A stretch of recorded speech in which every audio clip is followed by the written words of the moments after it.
Pro 1.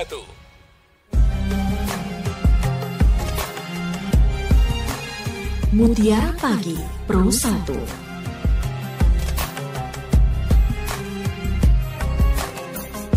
Kabar baik Ustadz pagi ini. Alhamdulillah baik. Oke, senang Maaf ya. sekali bisa kembali menemani pendengar lewat Mutiara Pagi. Terkait dengan doa Nabi Ibrahim nih, Ustadz, untuk mendapatkan keturunan yang soleh, barangkali bisa menyapa pendengar, sekaligus memberi gambaran seperti apa doa yang dimaksud. Silakan Ustadz. Iya. Bismillahirrahmanirrahim. Alhamdulillahi rabbil alamin. Allahumma salli ala Sayyidina Muhammad wa ala alihi wa ashabihi ajma'in. Amma ba'du. Kita masih di suasana bulan Dzulhijjah, baru Idul Adha. Jadi hal yang berkaitan dengan sisi-sisi menarik penting yang bisa kita pelajari dan kita kaji dari Nabi Ibrahim alaihissalam sebagai tokoh utama dalam Idul Adha ini. Satu sisi yang menarik adalah bagaimana kemudian apa yang disampaikan Nabi Ibrahim alaihissalam itu bisa langsung diterima oleh putra beliau Nabi Ismail alaihissalam tentang satu pesan yang tidak mudah sebenarnya, di mana kalau kita berpesan pada anak-anak kita itu hal-hal biasa saja kadang-kadang ditolak, kadang-kadang dibantah gitu kan, dan kita sakit sebagai orang tua. Tapi ini pesan yang luar biasa, yang bukan main-main dan tidak sembarangan, yaitu pesan untuk dijadikan korban gitu ya.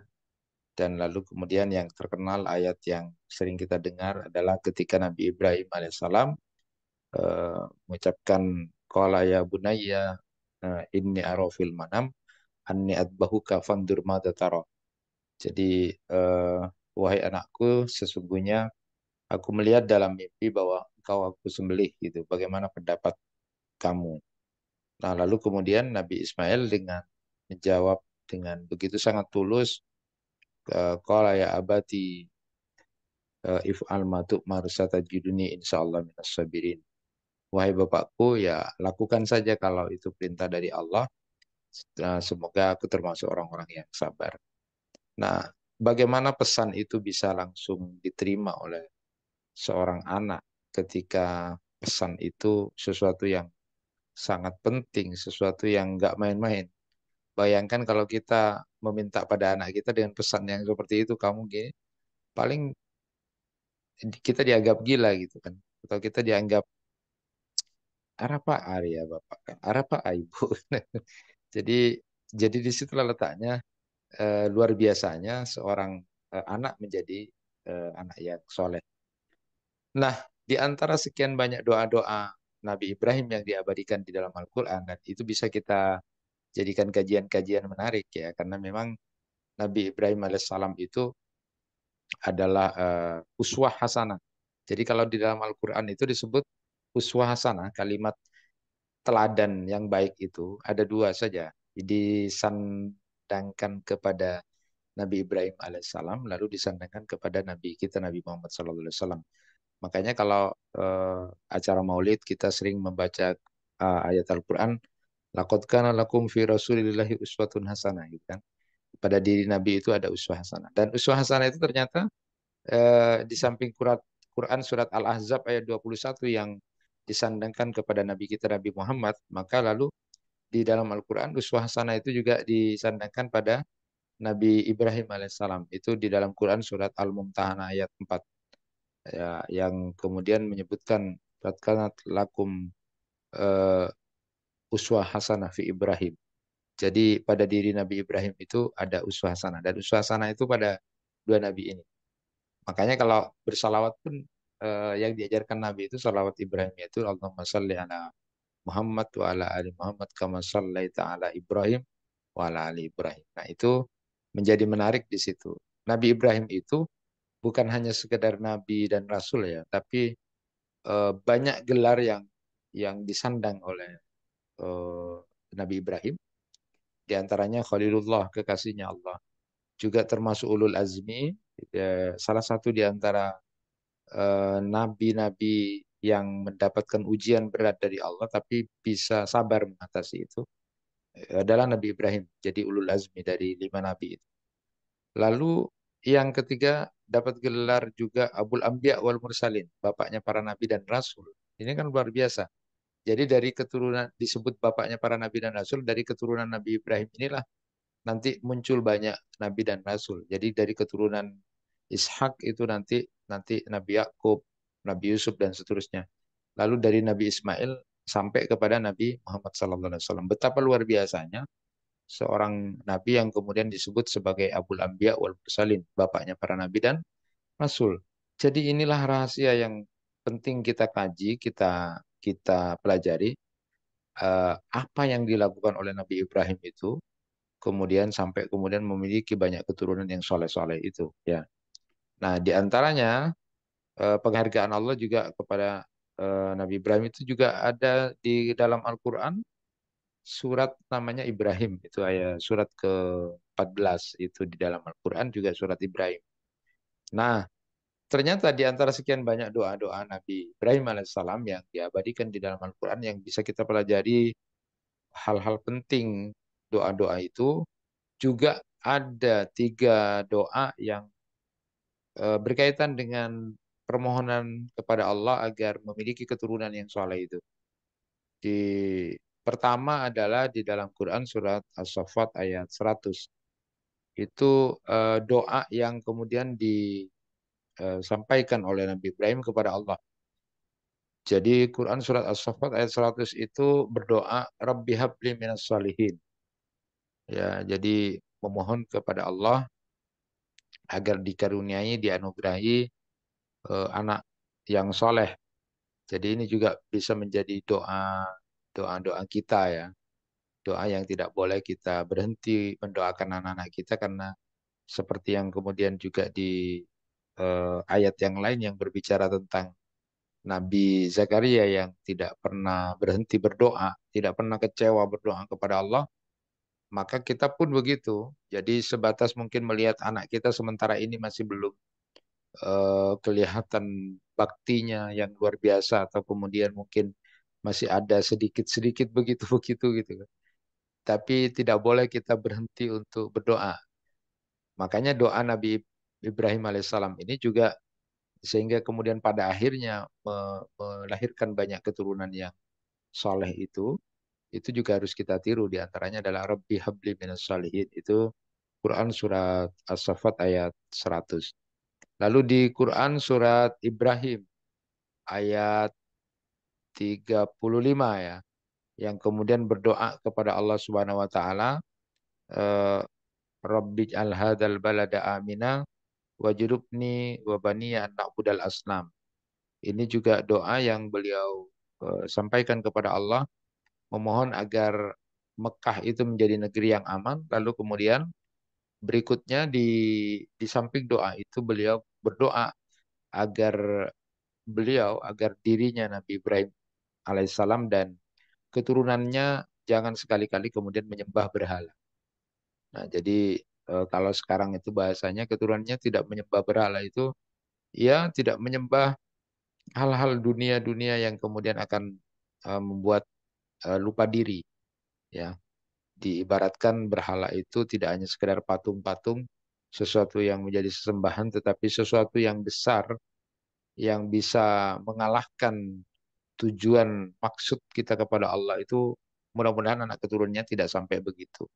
Dan ini juga bisa kita baca doa ini sebagaimana kemudian Nabi Ibrahim alaihissalam. Kemudian Quran surat Ibrahim ayat 40. Rabbi'alni muqimas salati wa min dzurriyyati, memohon kepada Allah agar tetap konsis dalam salat dan begitu juga dengan anak keturunannya. Dan inilah 3 doa yang kalau kita telusuri 3 doa ini, yang pertama adalah memohon agar menjadi keturunannya itu adalah menjadi orang-orang soleh gitu. Nanti kita bahas tentang soleh itu, memohon agar kemudian punya keturunan yang soleh. Gitu. Jadi inilah doa-doa yang harusnya disampaikan kita sebagai orang tua ya. Jadi jangan berdoa agar anak kita menjadi sesuatu, tetapi berdoalah agar anak kita menjadi anak soleh. Artinya bagaimana? Kita berdoa anak kita jadi apapun, jadi dokter, mau jadi insinyur, mau jadi pejabat, mau jadi apapun dia, yang penting soleh gitu.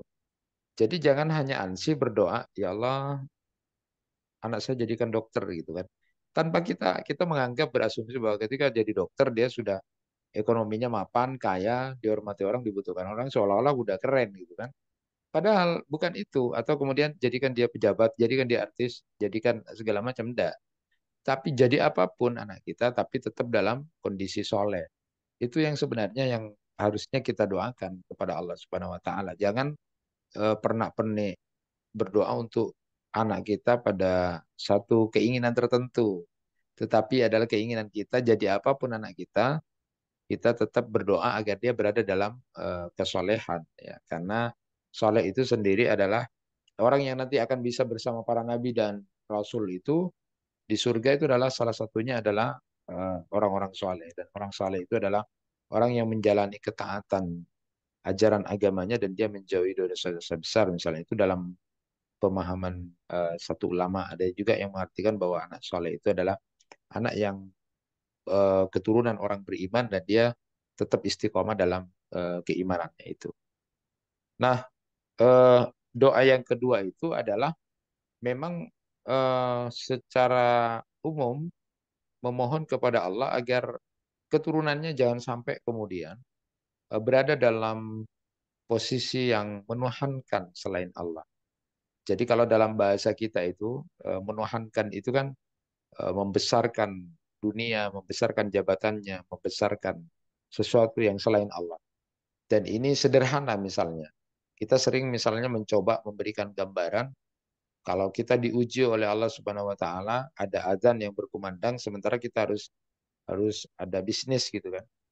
Nah, tentu tentu pilihan kita kan nanti aja lah kan sholat itu kan apa eh, ini gampang nanti gitu kan. Sedangkan ini bisnis menguntungkan sekarang. Jadi dia menuhankan sesuatu yang lebih dari Tuhan tentang sesuatu dunia, maka itu adalah berdoa agar terhindar anak keturunannya dari hal-hal semacam ini. Jadi dia lebih memilih Allah gitu kan dan tidak menuhankan sesuatu. Maka ada sampai ulama yang menyatakan la taqul Allahu akbar in kana fi qalbika syai'un akbar min Allah. Kamu itu loh jangan mengatakan Allahu akbar, Allah Maha besar gitu kan. Jangan kamu mudah mengatakan begitu sementara ada sesuatu yang lebih besar di diri kamu dari Tuhan. Misalnya menuhankan cinta misalnya, menuhankan cinta pada seseorang banget gitu. Atau kemudian menuhankan kalau ndak gini aku habis ini. Kalau ndak ke dapat ini misalnya jabatannya. Nah itu sementara kita sering Allahu Akbar, Allahu Akbar gitu ya. Tatakul Allahu Akbar in kana fi qalbika syai'un akbar. Jangan kamu mengucapkan kalimat Allahu Akbar sementara di hatimu ada sesuatu yang lebih besar. Kamu tuhankan lebih dari Allah itu. Dan yang ketiga adalah berdoa agar eh, anak kita, keturunan kita ini berada dalam konsistensi sholat. Dan kita tahu bahwa ada banyak ayat-ayat Al-Quran yang menyebutkan bahwa manusia itu suka berkeluh kesah, manusia itu suka stres, kecuali orang yang sholat. Kecuali orang yang sholat, tapi itu disebutkan sholatnya itu dawam. Dawam itu memang berlanjut. Sehingga kalau orang yang kemudian konsisten dalam sholatnya itu dan dawam, artinya dia mendirikan sholat, tidak hanya mengerjakan sholat, tapi mendirikan sholat lalu mendawamkan. Artinya mendawamkan itu dia menjaga waktunya, dia teratur, itu akan membuat eh, pada diri mental seseorang, termasuk juga psikologis dan perilakunya akan betul-betul akan menjadi tenang. Sehingga situasi apapun ketika orang itu sudah terbiasa dengan konsistensi sholat, maka dia akan bisa mengatasi persoalan-persoalan hidupnya. Inilah yang kemudian diharapkan oleh Nabi Ibrahim alaihissalam, anak dan keturunannya itu bisa menjaga sholatnya itu dengan dawam itu, dengan mendirikan sholat dengan benar, dia konsis dengan sholatnya, sehingga nanti ketika dia dihadapkan pada persoalan-persoalan hidup, yang bisa saja itu merupakan ujian-ujian, dia menjadi jauh lebih bisa tenang dan bisa mengatasi rasa sedih dirinya ketika ada ujian dan sebagainya, sehingga anak keturunannya itu tetap berada dalam ketaatan kepada Allah. Dan 3 doa inilah yang mestinya kita sampaikan kepada Allah Subhanahu wa taala. Di samping juga ada ulama yang juga menyebutkan bahwa cara berkomunikasi Nabi Ibrahim alaihissalam kepada putranya itu luar biasa, sehingga kemudian bisa diterima. Yang pertama itu di situ kan disebutkan fandur madza tara. Jadi kata para ulama, kalau kita berbicara dengan anak kita itu, kalau bisa itu adalah kita sejajarkan, setara sejajar, yang kalau dalam bahasa kita kan teman sebaya. Walaupun seorang bapak itu tidak harus seperti teman sebaya, tapi minimal cara berkomunikasinya itu eh, bagaimana pendapat kamu nak gitu. Jadi bahasanya tidak menggunakan otoritas sebagai orang tua, tidak menggunakan otoritas sebagai seorang ayah atau ibu ketika meminta pendapat dari anak, tapi mensejajarkan dulu. Jadi saya melihat ini dalam mimpi kamu disembelih. Kira-kira menurut pendapat kamu gimana? Jadi tidak pakai otoritas gitu ya, tapi kita lakukan seperti seolah-olah sejajar dan sebaya gitu. Kemudian yang kedua, memilih bahasa yang santun dan sopan. Jadi memang tuntutan di dalam Al-Quran itu pada posisi kita sebagai anak harus hormat kepada orang tua. Cara berkomunikasinya adalah memuliakan orang tua. Tapi di sisi lain peran kita sebagai orang tua ketika berbicara sama anak juga harus memilih kata-kata yang sopan dan santun. Makanya para ulama kemudian menyebutkan keberhasilan Nabi Ibrahim itu menyampaikan pesan itu karena yang dipilih, diksi kata yang dipilih itu yang santun. Eh, ini arofil manam. Aku benar-benar melihat dalam mimpiku itu. Jadi begitu sangat indah. Ani atbahuka. Aku menyembelih. Jadi seolah-olah diajak berpikir dan tidak dicekokin sesuatu. Jadi pemilihan diksi kata yang betul. Begitu juga ketika kita mau menampaikan sesuatu kepada anak kita itu, bukan hanya anak yang dituntut untuk hormat dengan kata-kata yang memuliakan orang tua, tapi kita juga sebagai orang tua juga kalau ingin pesan kita kemudian didengar anak dengan kata-kata pilihan kata-kata yang enak. Seperti bagaimana kita mengarang ya, kalau anak remaja itu bagaimana kata-kata cintanya itu kemudian bisa diterima. Dia harus berpikir gimana caranya. Nah, sebegitu juga harusnya orang tua agar kemudian bisa didengar anaknya. Apa yang menjadi pesannya itu dia harus pikir bagaimana ini menyampaikan pada anak saya dengan baik. Pilihan katanya harus santun dan sopan. Tidak hanya anak saja. Nah, ini rahasia buat kita. Sehingga kemudian kan sekarang kan rame-rame tuh Mbak. Rame-rame ada sekolah hebat, ada parenting di mana-mana itu di sekolah juga. Itu kan artinya kan sekolah jadi orang tua kan. Sekolah jadi orang tua hebat. Artinya kan ya memang tidak ada mata kuliah atau mata pelajaran.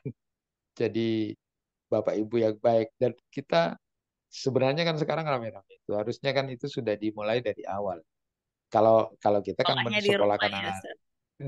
Iya, jadi sampai kemudian ada yang nyesel, ya aku enggak tahu jadi orang. Karena memang enggak ada sekolahnya. Aku enggak tahu jadi orang tua yang baik itu ternyata gitu kan. Nah, ternyata kalau belajar dari Nabi Ibrahim alaihissalam itu memang nanti menarik kalau dikupas satu-satu itu ternyata juga Nabi Ibrahim itu punya ada ulama yang ada orang alim yang kemudian mempelajari semua ayat-ayat Al-Quran tentang Nabi Ibrahim itu ada ditemukan sekitar 36 karakter Nabi Ibrahim alaihissalam yang itu kalau ditarik-tarik dalam pembentukan karakter itu sangat luar biasa kalau sekarang. Jadi 36 karakter itu yang sekarang rame-rame pemulihan karakter bagaimana moral segala macam kan. Ternyata Nabi Ibrahim itu betul-betul uswah dan ditelisiki satu-satu bahasa Al-Quran itu tentang Nabi Ibrahim itu luar biasa sehingga menjadi uswah. Nah, yang kemudian yang berikutnya adalah ketika menyampaikan pesan itu ternyata Nabi Ibrahim itu dalam riwayat itu mau menyampaikan itu masih ngajak jalan-jalan Nabi Ismail, masih ngajak jalan-jalan anaknya. Jadi pilih waktu yang tepat, pilih dalam kondisi yang tepat ketika kita menyampaikan sesuatu pada anak kita. Jadi misalnya kalau bahasa kita kalau suami istri misalnya, kalau istri itu akan menyampaikan sesuatu pada suaminya yang penting, jangan ketika datang baru datang langsung, Mas ini ada ini. Jangan. Jadi yang bagus itu layani dulu suaminya, kasih kopi dulu, makan, Setelah makan baru, ini Mas ada tagihan utang ini gini. Baru dia, jangan datang-datang sudah Mas Arya bertagih. Jadi itu memang etika. Kadang-kadang kita anggap alah cuma gitu kan. Tapi kan kadang-kadang kita tidak membuat habit yang bagus sebenarnya. Jadi seperti kita belajar bagaimana istri dari Abu Talha itu akan menyampaikan bahwa putranya sudah meninggal. Jadi ketika Abu Talha itu sebelum pergi dari rumah itu anaknya sakit, lalu kemudian singkat cerita ketika beberapa waktu sebelum datang Abu Talha lagi itu ternyata anaknya sudah meninggal. Dan ketika datang ke rumah itu, apa yang kemudian dilakukan nanya, gimana anak kita? Istrinya itu sempat memiliki bahasa yang sudah agak tenang gitu kan. Agak tenang itu maksudnya sudah tenang sekarang menghadap Allah itu. Tapi tidak disampaikan itu karena suaminya tahu lagi capek, capek. Terus dilayani, eh, berhubungan gitu, beribadah, lalu kemudian dilayani. Setelah itu tidur. Baru subuh ketika mau menjelang berangkat subuh itu disampaikan, bahasa kita mungkin, abang anak kita meninggal. Loh, kamu kok enggak bilang gitu kan? Iya kan aku sudah bilang anak kita lebih tenang sudah. Artinya menghadap Allah. Karena malamnya dia melayani suaminya dengan baik. Nah peristiwa itu ketika kemudian sholat subuh ketika ketemu Rasulullah cerita tentang itu. Lalu Rasulullah memberikan apresiasi, memuji, ya Allah bagus istrimu itu. Masih melayani kamu. Sehingga mudah-mudahan dari hubungan kamu tadi malam nanti melahirkan anak-anak soleh kembali. Dan itu adalah etika yang luar biasa yang disampaikan seorang istri ya. Dan ini kita memang ada istilahnya belajar menjadi suami yang baik, belajar menjadi istri yang baik. Itu tidak ada mata kuliahnya. Harusnya memang ada sih mata-mata kuliah begitu. Jadi suami yang baik, jadi istri yang baik, jadi orang tua yang baik. Kadang-kadang kan ada parenting-parenting atau pendidikan sekolah itu kan, jadi orang tua kita kan banyak tidak hadir tuh. Banyak tidak hadir karena kita anggap biasa. Harusnya Ya. kita walaupun juga ada otodidak. Nah, ini bagian-bagian penting. Jadi Nabi Ibrahim alaihissalam itu ternyata juga mendoakan anak-anaknya. Jangankan kita ya. Para nabi dan rasul itu mendoakan agar keturunannya menjadi keturunan yang saleh karena tahu bahwa aset ketika kita sudah mati nanti, investasi terbesar itu adalah salah satunya adalah doa dari anak-anak yang saleh. Hmm. Bagaimana kemudian kita tidak mendoakan kita punya keturunan yang saleh kalau kemudian anak-anak kita tidak ada satupun yang mendoakan kita ketika kita mati. Itu kan naas sekali. Ada banyak cerita yang kemudian orang tuanya yang pontang-panting cari uang, kerja keras, sudah kaya gitu kan. Tapi ketika mati anak-anaknya berebut warisan dan tak ada satupun yang Ya, mendoakan dengan spesifik ya. banyak Itu yang terjadi kemudian yang seperti itu kita, ya, Ustaz. ya banyak ya seperti itu. Oke, itu Nah, eh, karena orang tua itu sebenarnya juga bagian dari anak ya dulunya sebelum berkeluarga dan punya keturunan begitu Ustaz. Nah, karena kita juga menjadi bagian dari anak, dikatakan anak itu sebelum berkeluarga atau juga saat kita setelah dewasa dan menjadi orang tua begitu ya. Cirinya itu dikatakan anak soleh, apakah sekedar menjalankan perintah agama, perintah Allah. Lebih luasnya seperti apa nih Ustadz? Kita sebagai orang tua juga bagian dari anak gitu. iya betul bahwa peran kita ini kan ketika masih usia anak ya ketika kita punya orang tua kita berbakti. Makanya dalam Hmm. Al-Qur'an itu surat Al-Isra ayat 23 disebutkan wa qada rabbuka alla ta'budu illa iyyah wa bil walidaini ihsana imma yablughanna indakal kibara ahaduma aw kilahuma. Jadi kalau itu ada penekanan imma yablughanna indakal kibara ahaduma. Jadi bahwa kita berbakti sebagai anak, kita berbakti kepada orang tua itu panjang, Hmm. mulai dari sejak kita masih anak-anak, remaja sampai dewasa, bahkan seterusnya sampai ada orang tua itu. Itu kita tetap harus berbakti kepada orang tua. Tetapi ada penekanan di situ bahwa berbakti kepada orang tua itu yablughanna indakal kibara pada saat orang tuanya sudah sepuh. Hmm. Itu yang menentukan anak itu dikatakan soleh, berbakti atau tidak. Kenapa? Karena menurut Imam Al-Qutubi itu alasannya adalah pertama ketika kita bergaul dengan orang tua kita yang sudah sepuh itu pertama mereka sudah lemah. Jadi betul-betul butuh kita. Disitulah letak bakti kita yang sesungguhnya. Kalau kemarin-kemarin mungkin orang tua kita tanpa bantuan kita masih bisa kuat. Nah, Hmm. bakti seorang anak itu ditentukan ketika sudah kibar orang tuanya. Artinya sudah sepuh, sudah betul-betul butuh, lemah. Yang kedua, kenapa kemudian bakti itu bisa dilihat di posisi orang yang sudah sepuh itu? Kalau kita bergaul dengan orang tua kita akan bosan. Bosan itu artinya begini.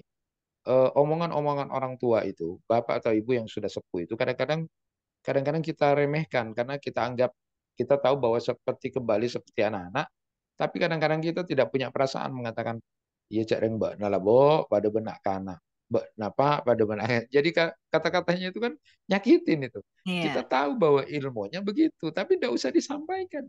Mhm. Atau ketika ada tamu, orang tua kita ada, iya maklum lah ini sudah seperti anak-anak lagi. Tidak usah. Itu nyakitin kan. Dan itulah yang kemudian pemilihan kata yang salah ketika kemudian disebutkan bakti kepada orang tua akan buat bosen ketika kemudian bahasanya itu kan mapegel gitu kan Hmm. karena orang tua dan disitulah letaknya kesabaran seorang anak berbakti itu dinilainya justru paling utama itu pada saat orang tua sudah sepuh jadi Atau bisa kalau jadi artinya nggak apa nggak sampai sepuh orang tuanya sudah tiada, Ustadz. Jadi kita belum bisa berbakti sampai mereka sepuh begitu. oh iya dan makanya kan eh, dalam satu riwayat itu disebutkan siapa yang sampai punya orang tua dan dia berkesempatan untuk berkumpul tapi kok tidak dapat surga itu rugi. Itu Hmm. kan sama dengan yang Ramadan itu, ketemu Ramadan tapi tidak diampuni rugi. Ya, dia punya kesempatan untuk merawat orang tuanya, kemudian dia tidak lakukan itu, padahal itu adalah pintu surga yang penting buat dia, tidak Mhm. dia lakukan maka rugi. Nah, bagaimana kalau sudah kemudian kita tidak berkesempatan misalnya orang tua kita sudah meninggal itu tetap jadi pertama bahwa apapun yang dilakukan seorang anak dan itu baik, amal soleh, orang tua kita bangga dan itu melihat. Dia Hmm. bersyukur karena akan mengalir pada orang tuanya. Jadi ada ulama juga yang menyebutkan bahwa doa anak yang soleh itu adalah maknanya memotivasi seorang anak untuk terus berdoa kepada orang tuanya. Yang kedua, sesungguhnya bahwa amal kebaikan dari apa yang dilakukan seorang anak itu akan mengalir pada orang tuanya. Kalau itu memang hasil didikan, hasil jeripayah makanan yang halal yang diberikan pada anaknya, itu secara otomatis nyambung, akan mengalir. Apalagi lagi kemudian dia melakukan amal-amal yang diniatkan untuk orang tuanya berkurban misalnya. Orang tuanya udah meninggal lama, dia sudah tidak sempat berbakti. Tapi ketika dia berkurban, kurban ini untuk ayahku, untuk ibuku. Itu yang nyambung itu. Jadi Ya. bukan untuk pacar atau mantan yang tidak ada hubungannya itu. Jadi kalau beramal, kalau beramal itu ya yang nyambung itu anak dengan orang tua.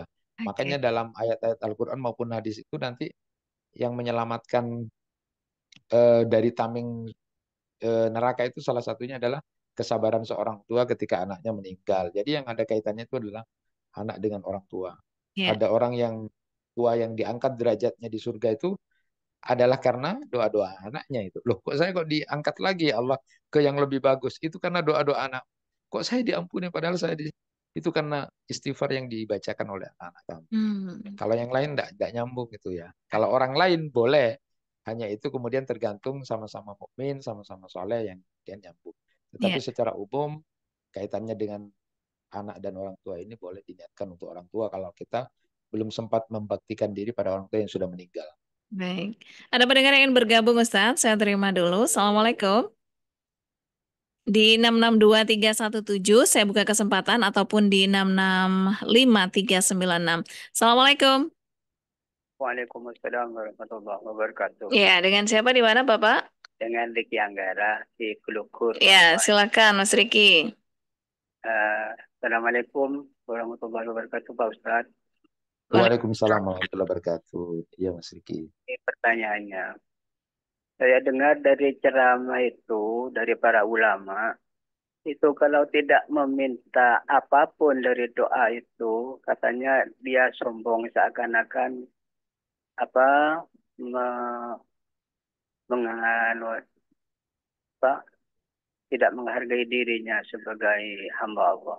Mhm. Yang kedua, kita harus banyak meminta ampun kepada Allah untuk menjadikan anak kita itu menjadi soleh dan soleha. Terus yang paling utama adalah mendoakan para orang tua. Begini kalau yang saya praktekkan, Pak Ustadz, Mhm. itu mendoakan orang tua adalah menjadikan kita mohon ampunkan orang tua dan memohon untuk menjadikan kedua orang tua itu masuk surganya Allah. Begitu doanya turun. Bagaimana penjelasannya Pak Ustadz? Terima Iya. kasih atas waktunya. Assalamualaikum warahmatullahi wabarakatuh. Waalaikumsalam warahmatullahi wabarakatuh. Bisa ditanggapi Ustaz? Ya, jadi ini sunatullah ya. Jadi hukum yang terus berlanjut. Jadi kalau kita menginginkan anak-anak kita mendoakan kita, maka kita juga harus mendoakan orang tua kita. Maka ada satu riwayat yang menyebutkan ada orang tua yang kemudian anaknya durhaka. Ternyata setelah ditelisik, orang tua ini juga durhaka sama orang tuanya. Hmm. Jadi terus berlanjut. Oleh karena itu, ketika saya sampaikan tadi, ada orang tua atau tidak, kita berperan sebagai seorang anak, sekaligus juga kita berperan sebagai orang tua, maka satu sisi kita harus menjadi anak soleh buat orang tua kita.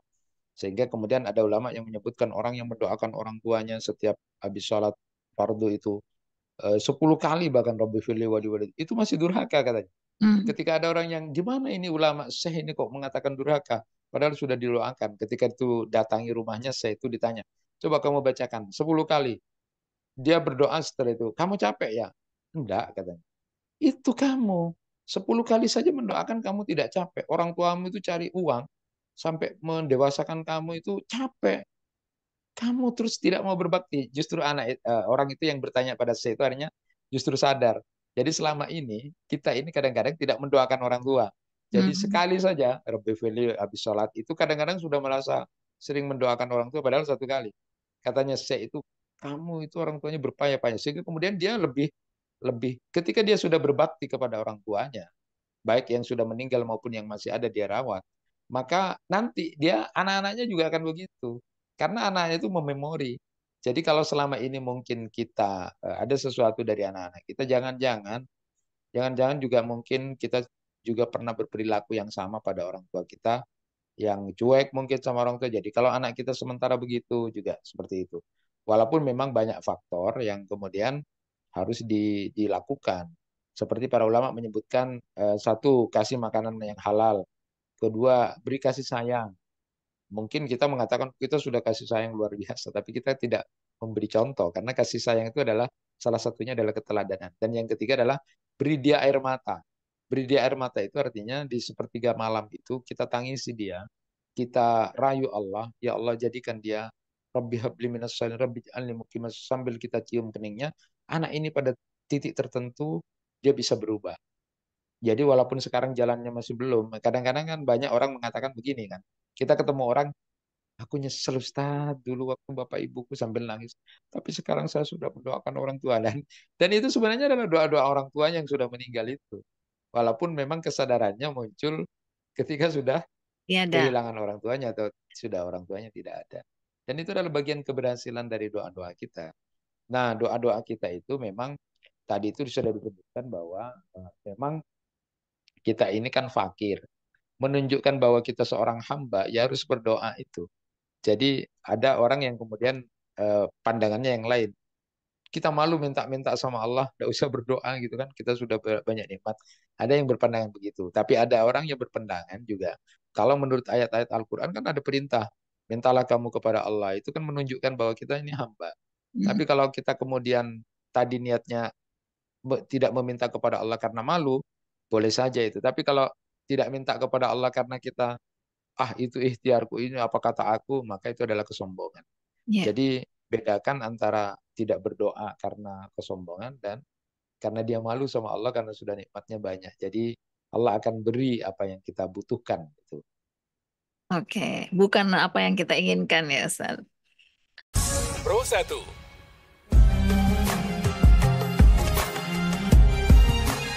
Mutiara Pagi Pro 1.